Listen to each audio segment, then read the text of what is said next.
नमस्कार, hot topic में आपका स्वागत है। मैं हूं अखिलेश शर्मा। राहुल गांधी के चक्रव्यूह वाले बयान पर हंगामा लगातार जारी है। राहुल गांधी ने शुक्रवार को एक्स पर एक पोस्ट कर एक चौंकाने वाला दावा भी किया। उन्होंने दावा किया कि सरकार उनके खिलाफ ईडी छापे की तैयारी कर रही है। बीजेपी ने इसे वायनाड घटना से ध्यान भटकाने की कोशिश करार दिया है। शुक्रवार आधी रात के बाद राहुल गांधी ने सोशल मीडिया प्लेटफॉर्म एक्स पर पोस्ट कर राजनीतिक बवाल खड़ा कर दिया। केरल में वायनाड की घटना के बाद वहां पहुंचे राहुल गांधी ने रात 1:52 पर पोस्ट कर लिखा, साफ तौर पर मेरे चक्रव्यूह वाले भाषण को 2 in 1 ने पसंद नहीं किया। ईडी सूत्रों ने मुझे बताया है कि एक छापे की तैयारी हो रही है। ईडी का मैं बाहें पसारे इंतजार कर रहा हूं। चाय और बिस्कुट मेरी तरफ से। पहली बार देखने को मिल रहा है लोकसभा में कि एक बहादुर नौजवान देश के किसानों मजदूरों की समस्याओं को उठा रहा है, नौजवानों की समस्याओं को उठा रहा है, बेरोजगारी महंगाई के खिलाफ बोल रहा है। चक्रव्यूह में जो तुमने बनाया है ना, तोड़ के वो निकल जाएगा। डर लग रहा है ना उससे, तो ईडी की रेड कराओगे? कराना। हम कहा है राहुल गांधी ने कि हम खुली बाहों से इंतजार करेंगे। हालांकि राहुल गांधी ने यह नहीं बताया कि वो किस मामले की बात कर रहे हैं। इस बात का भी खुलासा नहीं किया कि पहले से चल रहा कोई मामला है या कोई नया मामला है। पहले से चल रहे नेशनल हेराल्ड मामले में राहुल गांधी को जमानत मिली हुई है। कांग्रेस सांसद मणिकम टैगोर और गौरव गोगोई ने इस मुद्दे पर लोकसभा में तुरंत चर्चा करवाए जाने की मांग को लेकर कार्यस्थगन प्रस्ताव का नोटिस दिया, जिसे लोकसभा स्पीकर ने स्वीकार नहीं किया।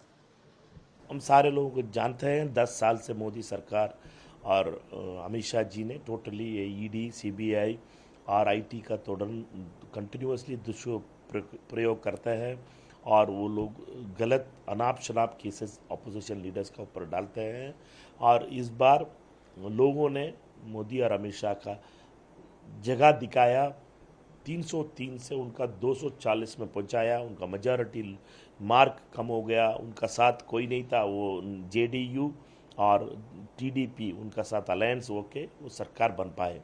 इनका क्लियर कट मेजॉरिटी नहीं है, ये इनका माइनॉरिटी गवर्नमेंट बन चुका है और इनका अलायंस पार्टनर का थ्रू ये सरकार चल रहा है। इसलिए इनका पुराना आदत भी बदला नहीं है।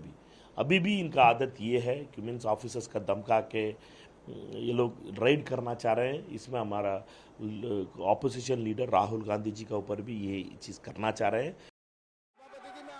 पिछले कुछ दिनों से बीजेपी और राहुल गांधी के बीच संसद के भीतर वार पलटवार का दौर चल रहा है। मामला चाहे जाति जनगणना का हो, राहुल गांधी की जाति पूछने का, या फिर वायनाड की घटना, दोनों तरफ से लगातार निशाना साधा जा रहा है। बीजेपी ने कल ही कहा था कि वायनाड की घटना राहुल गांधी की भी विफलता है। अब बीजेपी कह रही है कि इस विफलता से ध्यान हटाने के लिए राहुल गांधी ऐसी बातें कह रहे हैं। अपने मुंह मियां मिठो। ईडी तो चोर के ऊपर रेड करती है ना, भ्रष्टाचारी के ऊपर रेड करती है। यदि उनको लगता है कि उन्होंने भ्रष्टाचार किया है तो ईडी रेड करेगी, लेकिन यदि उन्होंने भ्रष्टाचार नहीं किया है तो ईडी किस बात के लिए रेड करेगी? कारण यह है कि वायनाड में कांग्रेस के कार्यकर्ता फेल हो गए हैं, कांग्रेस फेल हो गई है, कांग्रेस की नीतियां फेल हो गई हैं और जो इंडी गठबंधन है उसकी सरकार है। आज यदि भारत सरकार नहीं होती तो वायनाड में जो है लोगों का जान नहीं बचता। मैं समझता हूँ देश का दुर्भाग्य है जो राहुल गांधी संवैधानिक पद पर एलओपी हैं। सदन चल रहा है, सदन के अंदर तो झूठ बोलते ही हैं, सदन के बाहर भी भ्रम फैलाने का काम किए हैं। उन्हें चुनौती देता हूं कि वो बताएं कि कौन अधिकारी उनको फ़ोन किया है।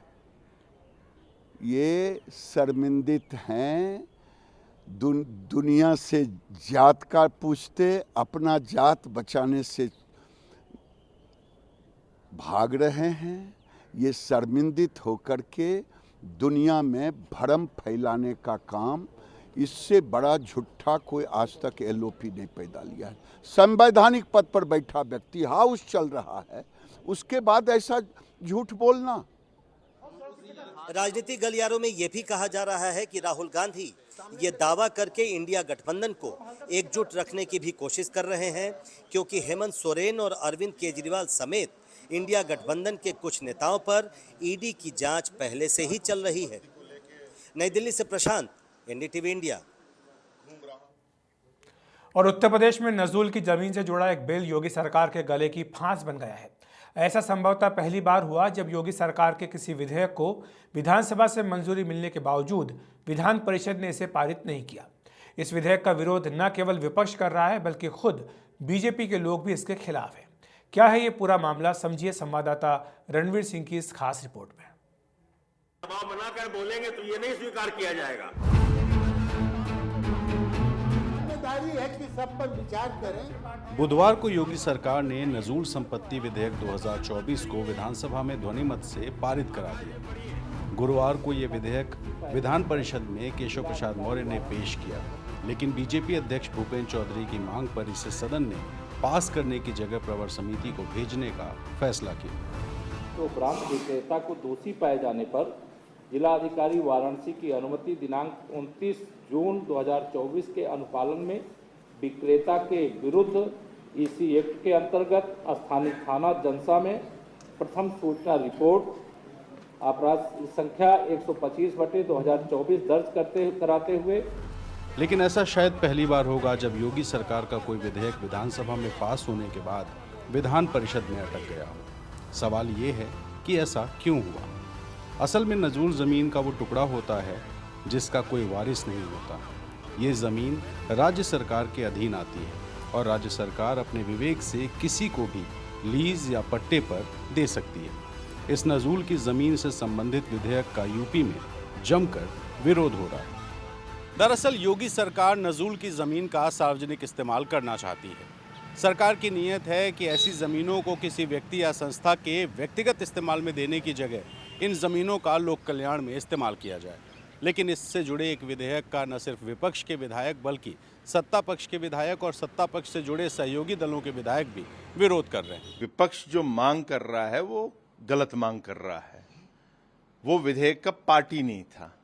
जो विधेयक का पार्ट था उसमें मैंने कुछ सुझाव दिए थे लीज एक्सटेंशन के और वो माना गया, उसी दिन मान लिया गया। खन्ना जी ने मान लिया। सरकार तो मान रही है। सरकार तो सुझाव लेने के लिए हमेशा तैयार रहती है और यही योगी जी भी हमेशा कहते हैं कि सुझाव लो और चर्चा करो सदन में। मगर नारेबाजी कर रही थी विपक्ष, तो हमारे सुझाव पे उस पर उन्होंने सुझाव ले लिया। अगर भारतीय जनता पार्टी की सरकार का, योगी आदित्यनाथ जी का ये कहना है कि इससे चीजें बेहतर होंगी, तो भारतीय जनता पार्टी के प्रदेश अध्यक्ष इसका विरोध क्यों कर रहे हैं? पूरी भारतीय जनता पार्टी के आधे से ज्यादा विधायक इसका विरोध क्यों कर रहे हैं? और विधान परिषद में इस विधेयक को प्रवर समिति में भेजे जाने की सिफारिश क्यों चल रही है भारतीय जनता पार्टी के अध्यक्ष के द्वारा? भारतीय जनता पार्टी की अंतर्कलह खुल करके सामने आ गई है। यहाँ पर ये विधेयकों की नजूल भूमि की लड़ाई नहीं, ये नजूल भूमि पर जो है कब्जे की लड़ाई है, सत्ता की लड़ाई है, कुर्सी पर कब्जे की लड़ाई है। इस विधेयक का सबसे पहले विरोध विपक्ष ने तो किया ही, लेकिन बीजेपी के विधायक हर्ष वाजपेयी और पूर्व मंत्री डॉक्टर सिद्धार्थनाथ सिंह ने भी इसमें संशोधन की मांग विधानसभा में कर दी। इसके बाद बीजेपी के सहयोगी दल के विधायक भी इस विरोध में कूद पड़े। विधायकों का दावा यह है कि अगर ये विधेयक पास हो गया तो इसकी वजह से जिला और तहसील स्तर पर गरीबों का उत्पीड़न बढ़ जाएगा। जो गरीब कमजोर लोग हैं, नजूल की जमीनों पर बसे हैं, ऐसे लोगों को वहां से न उजाड़ा जाए। इसके लिए जब तक नजूल के नियमावली में संशोधन नहीं हो जाता तब तक वो पास नहीं होगा। 2029 चुनाव है, हम किसी को उजाड़ेंगे तो क्या हमें निषाद पार्टी एनडीए को छोड़ेगा थोड़ी, वो भी वोट काहे को देगा। हमारा कहना है, इसमें एक राय है कि जो नजूल की भूमि पर कोई बड़ा आदमी बसा है तो जितना बसा है उसको भी छोड़ दिया जाए, जो खाली पड़ी हुई जमीन है उसे ले लिया। लेकिन जो भी जो है बिलो 9 है, जिसके पास केवल मकान है और थोड़ी सी दरवाजे पर जमीन है, तो वो उसको तो उसी किसी भी तरीके से किराए पर दे दिया जाए, उसे कुछ भी ले लिया जाए, उसे सहयोग लिया जाए भारत देश को चलाने के लिए, लेकिन उजाड़ने का प्रयास नहीं। अभी बहुत जमीनें हैं बुंदेलखंड में। अब सवाल ये है कि ये विधेयक है क्या और इससे विधायकों को दिक्कत क्या है? जिस जमीन का कोई वारिस ना हो वो सरकार के कब्जे में हो, नजूल की जमीन का जनहित में उपयोग किया जाए। जिसके पास लीज पर नजूल की जमीन है, समय पूरा होने पर सरकार जमीन वापस ले सकती है। जिसने समय पर फीस नहीं भरी उसका लीज खत्म होगा।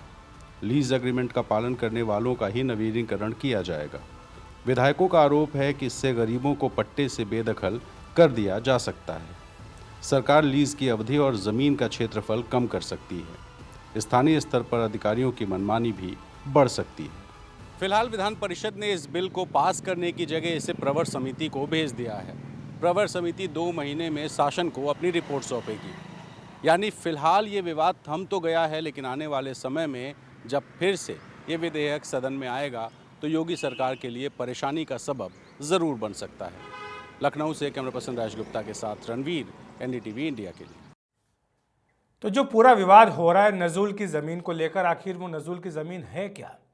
अंग्रेज़ों का जब शासन था उस दौरान जो लोग विरोध करते थे शासन का, जिनके आंदोलन करते थे या धरना प्रदर्शन करते थे, उनकी ज़मीन अंग्रेज़ी हुकूमत ले लिया करती थी। इनमें राजा रजवाड़े, आंदोलनकारी, इनकी ज़मीनों पर अंग्रेज़ों ने अपना कब्ज़ा जमा लिया था। ज़मीन पर ब्रिटिश शासन का कब्ज़ा हो जाता था, कोई सुनवाई नहीं होती थी। लेकिन जब आज़ाद हुआ भारत तो इन संपत्तियों पर राज्य सरकार का अधिकार हो गया, जिसे सरकार बाद में लीज पर देने लगी। क्योंकि ज़मीन काफ़ी ज़्यादा थी, इसलिए सरकार को लगा इसको लीज पर देने से किराया मिलेगा और इससे उसका राजस्व बढ़ेगा। इस तरह ज़मीन जो है वो हर राज्य में, केवल ये मामला उत्तर प्रदेश का नहीं है बल्कि तकरीबन हर राज्य में इस तरह की नज़ुल की ज़मीन है। लेकिन उत्तर प्रदेश में जो ये लीज की अवधि को लेकर के प्रावधान करने वाला बिल लाया गया, इसका विरोध हुआ है और अब विरोध के बाद अब इसको प्रवर समिति को भेज दिया गया है। वक्त एक ब्रेक का, ब्रेक के बाद तुरंत हाजिर होते हैं।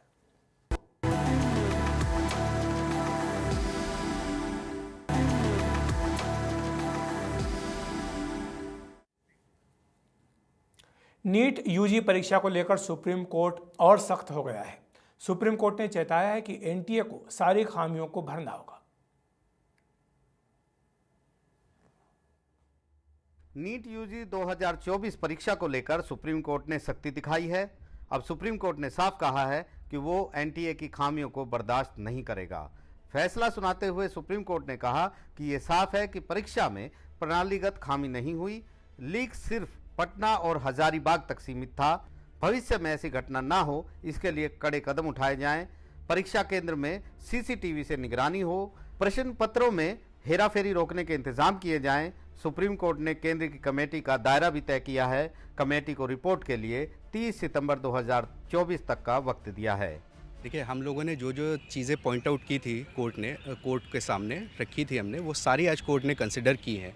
उन्होंने उसी पे एक एसओपी बनाने के लिए बोला है। जो भी कमेटी अपॉइंट हुई थी उस कमेटी को ये काफ़ी डायरेक्शंस यहाँ से गए हैं, जिसमें उन्होंने ये बोला है कि देखिए, पेपर लीक मामले में आपको बहुत सारी चीज़ें देखनी होंगी। जैसे ट्रैवलिंग है पेपर की, कैसे ट्रैवल कर रहा है। कई जगह हमने देखा है ई रिक्शा से नहीं जाना चाहिए।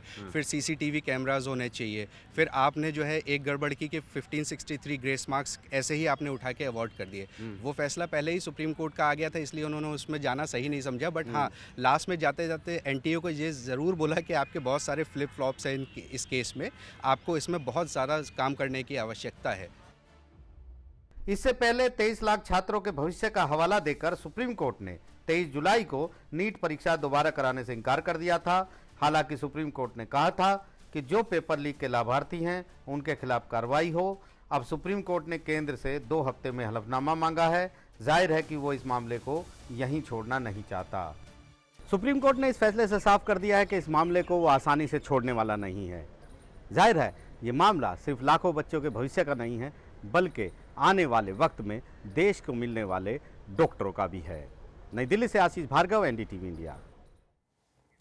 प्रयागराज में मारे गए यूपी के माफिया और पूर्व सांसद अतीक अहमद और उसके भाई की हत्या के मामले में यूपी पुलिस को क्लीन चिट मिल गई है।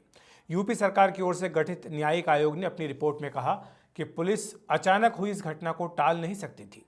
आयोग की रिपोर्ट में क्या क्या कहा गया है, देखिए इस खास रिपोर्ट में।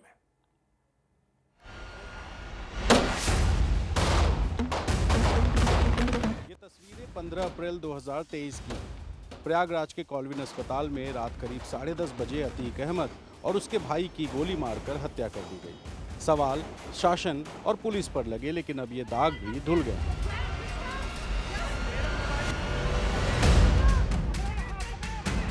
इलाहाबाद हाईकोर्ट के पूर्व मुख्य न्यायाधीश दिलीप बालासाहेब भोसले की अध्यक्षता में गठित 5 सदस्यीय न्यायिक समिति ने अतीक और अशरफ की हत्या के मामले में पुलिस को क्लीन चिट दे दी है।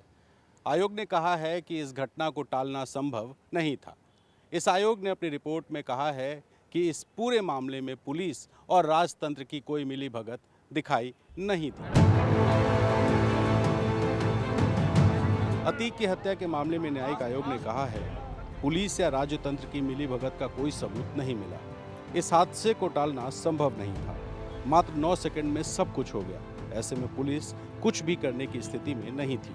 राज्य तंत्र की संलिप्तता का कोई प्रमाण नहीं मिला है। अतीक और अशरफ को मानक से ज्यादा संख्या में सुरक्षाकर्मी दिए गए थे। मीडिया कवरेज के तरीकों में कुछ सुधार किए जा सकते हैं। आरोपियों ने चर्चित होने के लिए इस घटना को अंजाम दिया। न्यायिक आयोग ने अपनी रिपोर्ट में ये भी कहा है कि अतीक और अशरफ की हत्या से पुलिस को नुकसान हुआ है। दोनों आरोपियों के पास से हथियारों की बरामदगी की जानी थी, जो पाकिस्तान निर्मित थे। इसके अलावा आतंकी संगठनों के साथ संबंध और हथियारों के सप्लायर से संबंधित जानकारी के बारे में पता लगाना भी बाकी था। अतीक की हत्या की सच्चाई जानने के लिए न्यायिक आयोग ने 87 गवाहों की गवाही ली।